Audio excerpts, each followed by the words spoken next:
Hello সবাইকে স্বাগত জানাচ্ছি ছোট্ট একটা ভিডিওতে। আজকে আপনাদের সাথে শেয়ার করব আমার ননদের অ্যানিভার্সারি উপলক্ষে ঘরোয়াভাবে তার জন্য কী কী আয়োজন করেছি সেটাই। তো এই তো প্লেট ডেকোরেশন করে নিয়েছি। আসলে হুট করে প্ল্যানটা হয়েছে, এজন্য বাসায় যা ছিল তা দিয়ে আয়োজনটা করা। তো এই তো আস্ত মুরগি, তারপর আস্ত ইলিশ মাছ ফ্রাই, চিংড়ি মাছ, এই তো শসা, সালাদ আইটেম এগুলো দিয়ে ডেকোরেশনটা করা।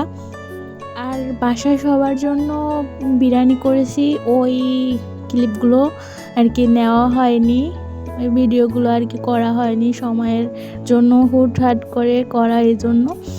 তো এই তো কার কার কাছে কেমন লাগছে কমেন্ট করে জানাবেন, আর কে কোথা থেকে ভিডিওটা দেখছেন সেটাও কমেন্ট করে জানাবেন। সবাই আমার ছোট্ট পেজটাকে ফলো দিয়ে পাশে থাকবেন, সাপোর্ট করবেন, লাইক কমেন্ট শেয়ার করবেন। সবাই